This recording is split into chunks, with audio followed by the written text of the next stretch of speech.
Pakistan, a nation grappling with political turmoil, finds itself in the global spotlight. The reason? The shocking mistreatment of former Prime Minister Imran Khan in Adiala prison. The International Human Rights Foundation, IHRF, has issued a scathing statement. They denounce the Pakistani government's actions. Their verdict? A blatant disregard for human rights and a violation of international law. The world watches in disbelief as a leader once celebrated on the international stage is subjected to such deplorable conditions. The IHRF's report paints a grim picture. It details the systematic denial of Khan's basic human rights. This isn't just about one man, it's about the very principles of justice and human dignity. The allegations are serious. They demand our attention. The Pakistani government stands accused of turning a blind eye to the plight of a former leader. The international community waits with bated breath. Will justice prevail, or will this become another stain on Pakistan's already tarnished reputation? The first blow to Khan's dignity comes in the form of denied conjugal visits. Imagine being torn away from your loved ones, your only solace in the cold confines of prison. A simple human right denied. This isn't just cruelty, it's a calculated assault on his dignity. Pakistani law explicitly allows conjugal visits for prisoners. This is enshrined in Article 14 of the Pakistani Constitution, guaranteeing the right to private and family life. Yet, the authorities turn a blind eye. They choose to ignore their own laws. This blatant disregard extends beyond Pakistan's borders. It violates Article 17 of the International Covenant on Civil and Political Rights, or ICCPR. Pakistan ratified this agreement, making it bound by its principles. The government's actions are a slap in the face to the international community. Furthermore, Rule 58 of the UN's Standard Minimum Rules for the Treatment of Prisoners, also known as the Nelson Mandela Rules, clearly states that prisoners should be allowed visits by his or her spouse, private visits from his or her family. By denying Khan this right, the Pakistani government is violating not just one but multiple national and international laws. This is a blatant disregard for the rule of law and a dangerous precedent to set. The cruelty doesn't end there. Khan is also denied regular contact with his children.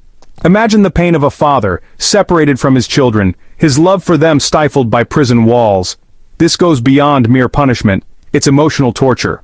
A court order granted Khan the right to communicate with his children. Yet, the authorities defy this order. Their actions directly violate Article 35 of the Pakistani Constitution, which emphasizes the protection of the family unit. The violation extends to Article 9 of the Convention on the Rights of the Child, ratified by Pakistan in 1990. This convention underscores the child's right to maintain contact with both parents. By denying Khan this right, the Pakistani government inflicts emotional distress not just on him, but also on his innocent children. To add insult to injury, this also violates Article 10A of the Pakistani Constitution, which guarantees the right to a fair trial and due process. By disregarding a court order, the authorities demonstrate a blatant disregard for their judicial system.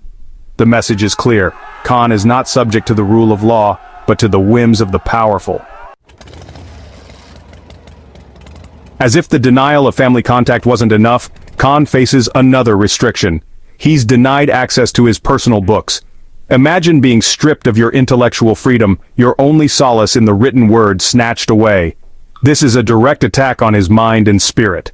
Article 37 of the Pakistani Constitution guarantees the right to education and personal development.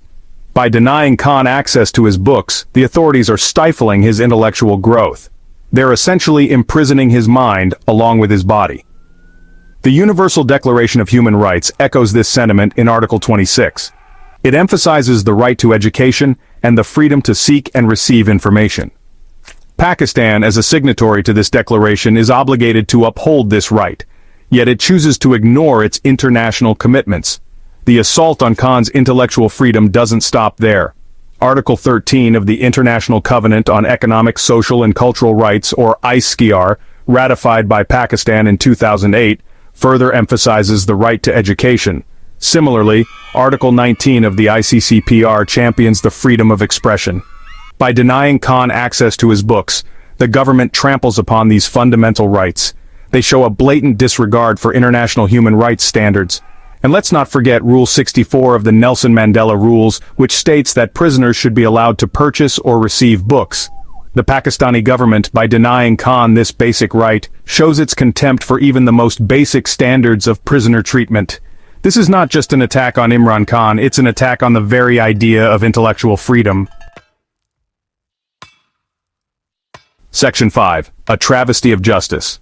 The IHRF's report paints a bleak picture. It reveals a systematic attempt to break Imran Khan's spirit. This isn't just about legal violations, it's about basic human decency. The Pakistani government's actions are a stain on its international reputation. The world is watching, and the verdict is clear. The treatment of Imran Khan is nothing short of a travesty of justice. It's a stark reminder that even in the 21st century, the powerful can and will abuse their authority. The question is, will the international community stand idly by, or will it demand justice for Imran Khan? Section 6. Violating International Law. The Pakistani government's actions are not just morally reprehensible, they are also in direct violation of international law. By denying Imran Khan his basic human rights, Pakistan is turning its back on the international community and its own commitments. Pakistan has ratified numerous international treaties and conventions that guarantee the rights being violated in Imran Khan's case. These include the ICCPR, the Convention on the Rights of the Child, and the ICSCR, among others. By violating these treaties, Pakistan is undermining the very fabric of international law and order. Furthermore, these actions damage Pakistan's standing in the international community. They project an image of a country that disrespects human rights and disregards its international obligations. This could have serious consequences for Pakistan's diplomatic relations, economic partnerships, and overall global image. The international community cannot and should not tolerate such blatant disregard for international law. It is imperative that pressure be put on the Pakistani government to uphold its commitments and ensure the well-being of all its citizens, including those who are imprisoned. Section 7. The Shadow of Torture. The IHRF goes further, suggesting that the treatment meted out to Imran Khan may constitute torture. This is a serious allegation, one that carries severe legal and moral implications. The world is right to be concerned. The UN Convention Against Torture and Other Cruel, Inhuman, or Degrading Treatment or Punishment, ratified by Pakistan in 2010, defines torture as any act by which severe pain or suffering, whether physical or mental, is intentionally inflicted on a person for such purposes as obtaining from him or a third person information or a confession. While the physical conditions of Khan's imprisonment might not immediately fit the traditional image of torture, the psychological impact of prolonged isolation, denial of family contact, and deprivation of intellectual stimulation can be just as damaging. The deliberate and calculated nature of these actions raises serious concerns. Are they intended to break Khan's spirit, to punish him beyond the scope of his sentence, or to extract some form of confession or compromise? These are questions the international community must demand answers to. The potential violation of the Convention Against Torture adds another layer of urgency to the situation. It is a grim reminder that torture can take many forms, and its scars run deep, often invisible to the naked eye. Section 8. A Call to Action. The IHRF statement is not merely a condemnation, it's a call to action. The world cannot stand idly by while a former head of state is subjected to such appalling treatment. Silence is complicity. It's time for the international community to raise its voice and demand justice for Imran Khan. The IHRF's demand is clear: an immediate end to the mistreatment of Imran Khan.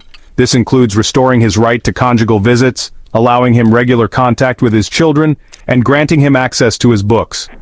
These are not privileges, but fundamental rights afforded to every human being. Furthermore, the IHRF calls for an independent investigation into the allegations of torture. This investigation must be transparent and impartial, with the goal of holding perpetrators accountable and ensuring that such abuses never happen again. The international community must heed this call to action.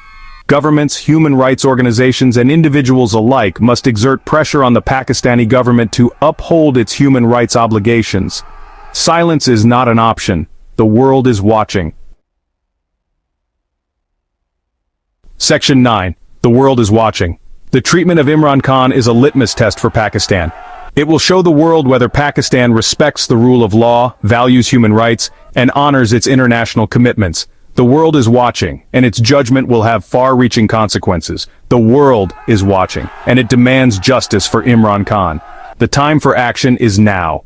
The future of human rights in Pakistan, and indeed the world, may very well depend on it. So hit that subscribe button, ring the bell for notifications, and let's turn the page on a new adventure together. Get ready to experience books like never before, only on VBook 360. Like, comment, and share to support the channel and keep the video magic alive. Thank you for stopping by. And remember, every video has a story, and every story deserves to be shared. See you in the next video.